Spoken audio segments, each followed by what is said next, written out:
जबरदस्ती रहना चाहिए। पति हो जहाँ तुम हो वही मेरा जीवन, मेरा अधिकार है। उसमें प्रार्थना, हाँ कोई भी बैठा हो, शास्त्र सिद्धांत में किसी का चेहरा देख के उत्तर नहीं दिया जाता है। शास्त्र सिद्धांत किसी की अनुमति नहीं हो।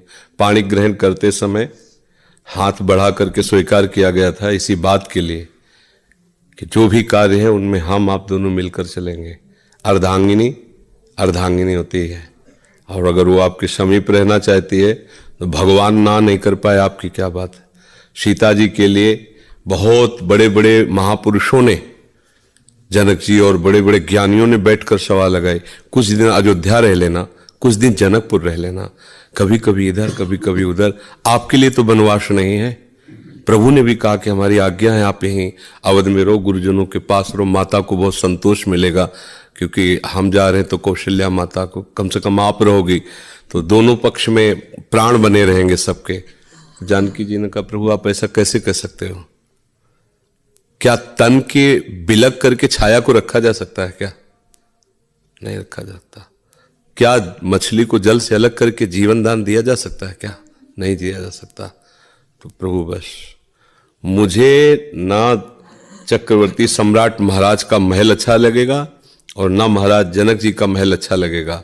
आपके चरणों की समीपता यदि कुछ साथरी में व्यतीत करने को मिलेगी तो उसके सामने सब तुच्छ है, मुझे कुछ नहीं चाहिए। किसी के रोके नहीं रुकी।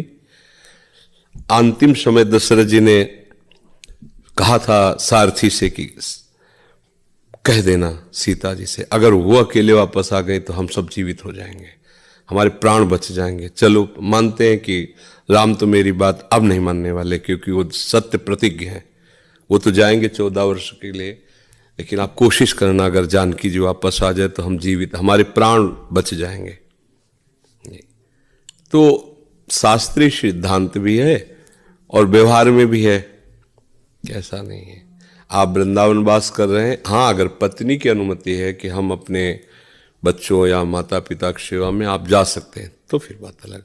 पत्नी कह रही हम साथ रहना चाहते हैं तो फिर आप उस पर शासन नहीं कर सकते, फिर आपको तो साथ ही रखना ही होगा। ये शास्त्रीय सिद्धांत है। जैसे वानप्रस्थ, ब्रह्मचर्य, गृहस्थ और वानप्रस्थ। जब वानप्रस्थ की बात आती तो उसमें ये बात आती कि पत्नी से पहले आज्ञा लीजिए, आज्ञा शब्द है, पत्नी से आज्ञा लीजिए, क्योंकि पाणी ग्रहण किया है कि अब मैं वनवास करना चाहता हूं और एकांतिक भजन करूंगा।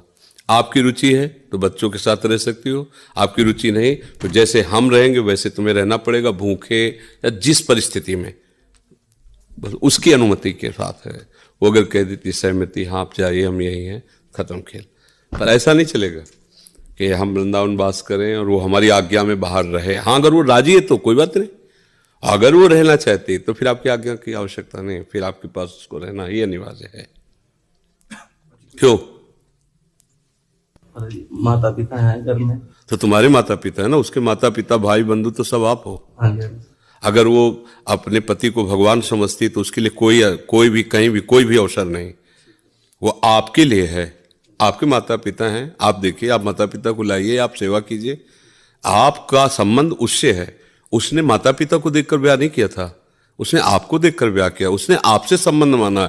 आपकी खुशी के लिए वो सबकी सेवा करती है और उसकी खुशी उससे दूर है, वो कैसे बर्दाश्त करे? ये सिद्धांत नहीं, मतलब ये सिद्धांत नहीं। हाँ आपको उसके साथ उसको राजी करना होगा। अगर वो राजी है तो सार्स है, आपके दो हाथ हैं, एक हाथ इधर से दे रहा है, एक हाथ उधर सेवा कर रहा है, चलेगा। आपको उससे राजी करना होगा। अगर कहती नहीं हम वहां नहीं रहेंगे तो नहीं, फिर आप जहां हो उसका अधिकार है, शास्त्रीय और व्यवहारिक भी, शास्त्रीय भी और व्यवहारिक भी। वो आपके माता पिता की दासी नहीं है, वो आपकी दासी है। आप जहां हो वहीं उसकी सेवा है। आपको उसको राजी कर लो फिर कोई बात नहीं।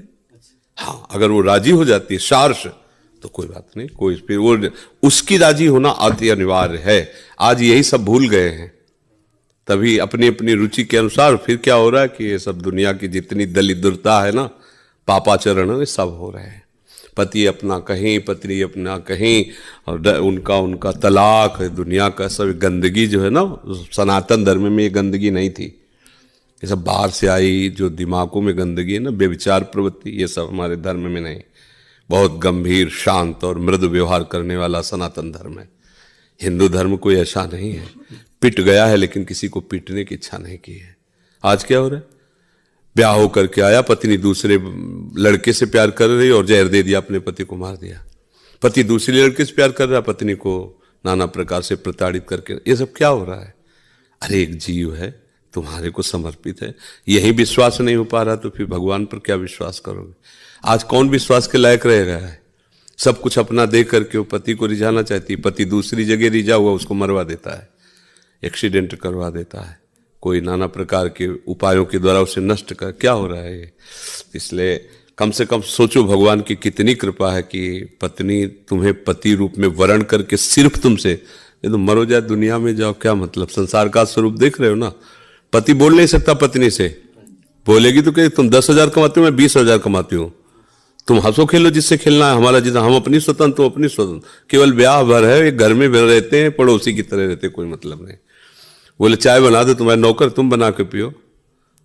ऐसे कितने लोग हमसे मिलते हैं जब, तो ये हाँ बहुत बहुत विचित्र विचित्र। ये भाग्य मनाओ कि ऐसी पत्नी है जो धर्म पूर्वक चल रही, तभी वो कह रहे मैं पति के साथ ही रहना चाहूंगी, तो आदर है उसकी बात का, आप उसे मना लीजिए, या फिर धन कमा के माता पिता को बुला लीजिए, दोनों मिलकर सेवा कीजिए, माता पिता का भी सौभाग्य होगा।